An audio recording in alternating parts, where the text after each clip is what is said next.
waiting on the sideline for the last drive. My life was in jeopardy. The 1986-87 Browns, because they had everything. And I had never seen the city turned upside down like it was week in and week out, and even more so during the playoffs when they made it to the AFC Championship game and hosted Denver here in Cleveland. Yes, the Drive.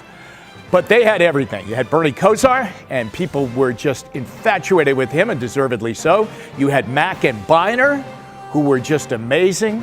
You had the Dogs playing on defense, and they started all that barking with Hanford Dixon and Frank Minifield, and it was just one amazing ride, which came to, unfortunately, a very sudden, blunt ending. But those guys were just tremendous. We're very proud to tell you that the Cleveland Indians are American League Central Division champions as they wrap it up with the clinching game, and you just saw it on Channel 3. In 1995, Game 6, and the Indians are ahead in the American League Championship Series, but going up against Randy Johnson, the big unit of the Mariners. And we're in Seattle, and because Channel 3 had the game and NBC televised it, we had the rights to do the locker room celebration. And so here I was doing the locker room celebration, getting champagne poured all over me, and the Indians were finally going to go to the World Series, talking to Orel Hershiser. That was an amazing event to cover because it was so historical that baseball was really back in Cleveland after it had been a sleeping giant for so many years. But frankly, it came down to a simple proposition.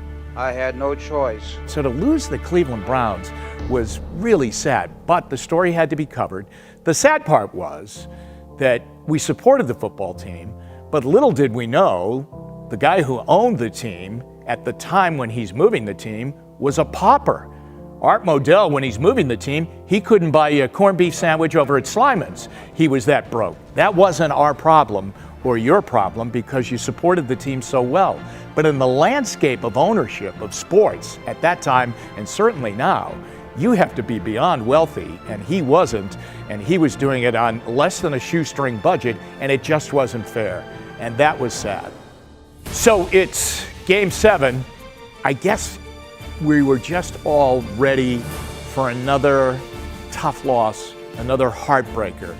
There was that period of time where the game was tied really, really late, and neither team could score. But as a Cleveland sports fan, you're saying, well, they're going to score, and the Cavs are going to lose. And then suddenly Kyrie Irving hits that shot.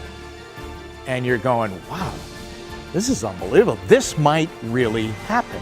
I mean, really physically had to pinch yourself that you were living in the present and that Cleveland had finally won a championship. It's tipped and picked off.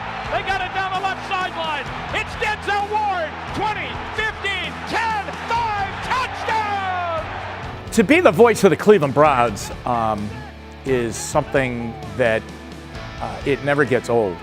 I can hear sometimes when you're walking in public and you walk by a group of people and someone will say, hey, there's the voice of the Browns. And to be that person, to me, is something that I just worked very, very hard for.